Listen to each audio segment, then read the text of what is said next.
But I got one question. Besides playing ping pong, what the hell do you do here?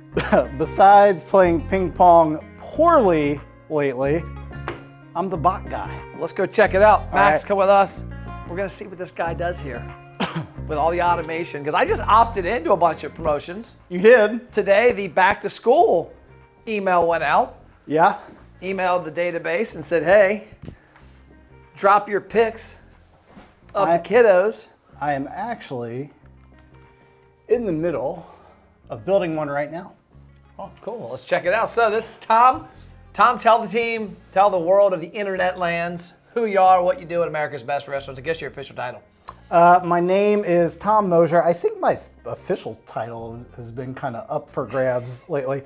I refer to myself as the systems coordinator. Systems coordinator. Yeah. Okay. Because it's not just about doing the new builds for clients, which I do. Yep. So if it doesn't, everything that's not a Facebook ad, usually my hands are on that. Yep. For instance, new build, the redeemable offers, that's me. People opting in to receive those, that's me.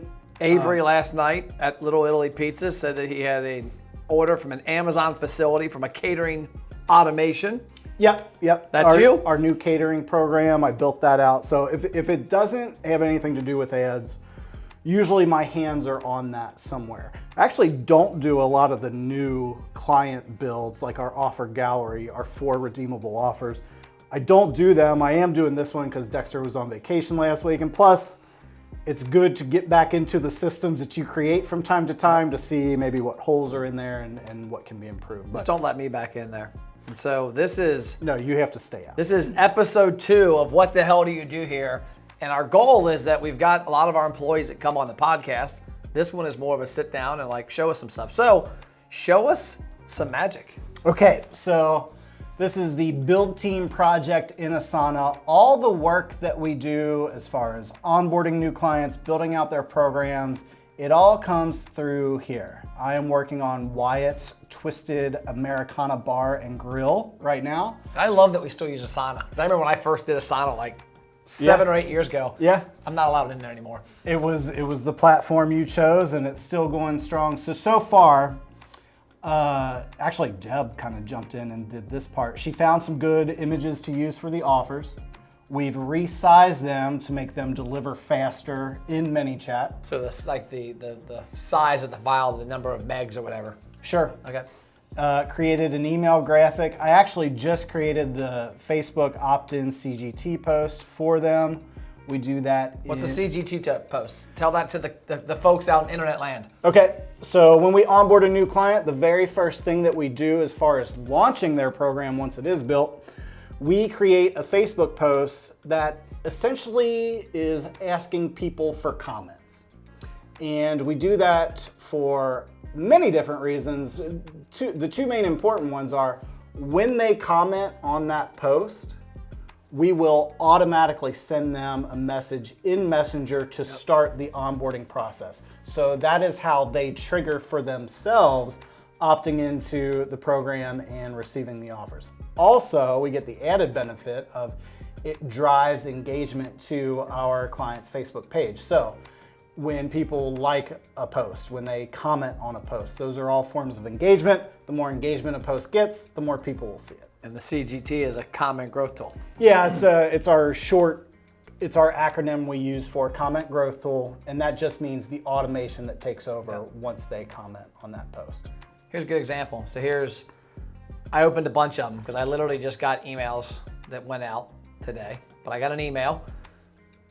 Guy Fieri's Branson Kitchen and Bar, one of our clients out in Branson, Missouri. And you know who Guy Fieri is. If you don't, probably you live under a rock. Saying, hey, back to school pictures, drop it. So I dropped Cole's back to school picture in here. You can see when he was a little tyke. Now he's a big man and he's getting ready to flee the coop here soon. And I did that on a bunch of them. So you can see I went through a couple because I always test them out.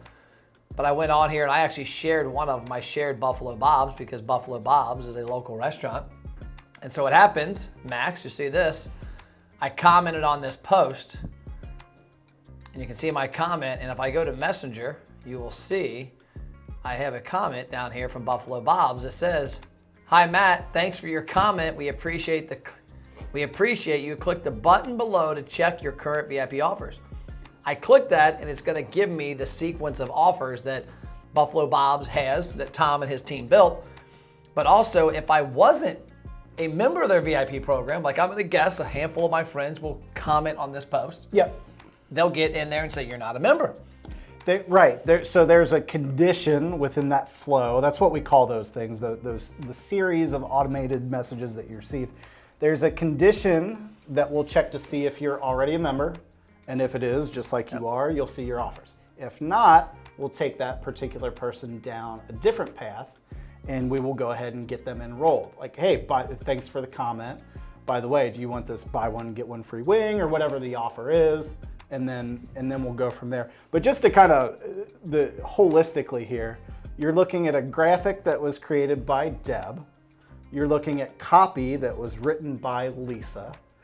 That was promoted. We gave it a little bit of help with the ads, which was done by Deb or Ashley. Yep.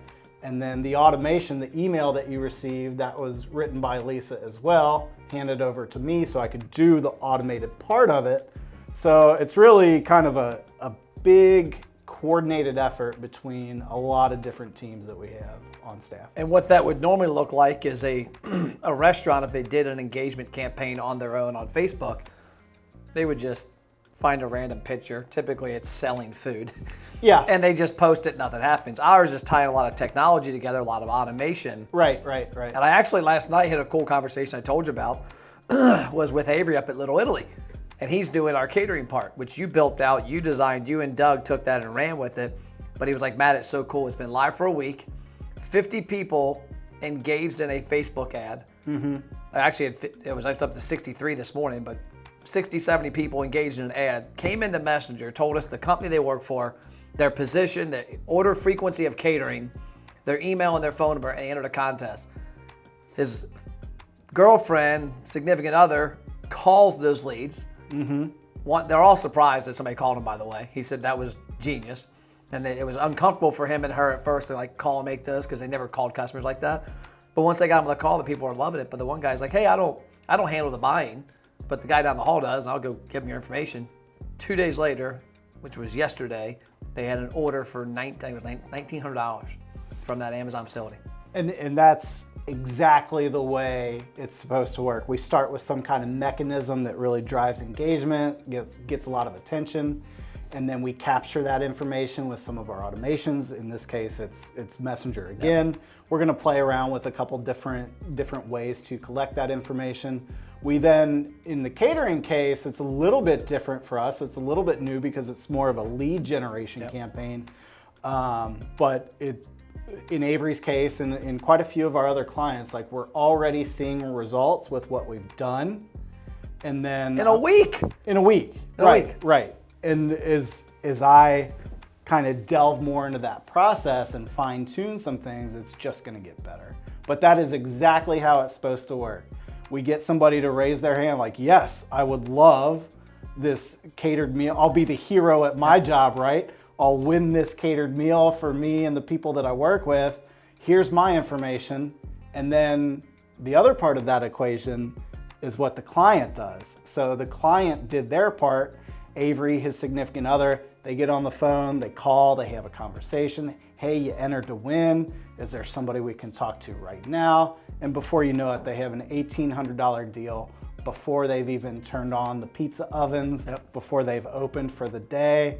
That's why we've put such a huge focus on catering recently, is because it's so beneficial for our clients who offer it. And the cool part's the automation tied there. Remember the old drop your business card in a fishbowl? Yeah. I mean, what happened, a couple things happened on this automation for you all out there watching, is that not only did we get somebody to engage in a social media ad, which gets organic and gets some virality to it, but we also got them to go into Messenger, give us their data, but it also sent that to Avery's significant other. I think her name's Tiffany. Mm-hmm. Sent it to her, so she got a text and an email saying, hey, here's Mike from Amazon, his phone number, his email, how often they do catering, call him. They pick the phone up and they go, hey, we saw you entered. Congrats, we hope you win. We'll let you know in a couple weeks. By the way, tell us about the catering you do. But the automation part there, that's a huge disconnect. A lot of businesses still have fish bowls, Or they have a form you got. Like this weekend we went to Buffalo for the Wing Fest, and we wanted to do a party for 17 of the employees in Buffalo. And I went to 3 different restaurants' websites, filled out the form about their restaurant, about getting a private room. One of the 3 had automation, 2 of them didn't. Sure. And so there's data coming in, but it's just sitting there. Yeah. Yeah, so that works 2 ways as well. It's like, okay, we get somebody to raise their hand and enter this contest. What's the conversation? That's definitely not the end of the road, right? There's a process that needs to take over after that. So what's the conversation look like? Well, we want to give them a catering offer. We want to, I call it the don't take our word for it campaign. A few weeks after that, we'll highlight a positive review, ideally catering. Nice. But if not, it doesn't matter. Like, look how good, in Avery's case, Little Italy Pizza. You know, we think our pizza is the best, but don't take our word for it. Look at this review that we highlight. Automatic nurture email text campaign. So there's automation that goes out to the potential catering customer for our client. And then there's also automation that takes over behind the scenes for our client. The notification when a new lead comes in. We have various stages, right? So not some of these leads, for whatever reason, maybe it's, you know, like every once in a while, our targeting is pretty good, but every once in a while we'll see somebody like, I don't really work at a business, but I would love to win this contest. Well, we'll send them down the restaurant offers path. Yeah, the consumer. But for our client, if they want to abandon that lead, like, we'll take them out of the nurture sequence. We don't need to contact them anymore for catering purposes, right? And then at various stages, you know, we're working on fleshing the automation out more. For instance, let's say we book a deal and the date comes and goes and they've had their catering experience. What do we want to do? We want to ask them how it was. We want to get some review information, some feedback. So at each stage in the sales pipeline, I mean, it's a CRM. Not only does it house the data, but things happen as people move down the path. Well, there it is. Yeah. There's Tom's. What the hell do you do here anyway? So I guess it's back to ping pong, right? Back to ping pong. Back to ping pong. We'll see you next episode.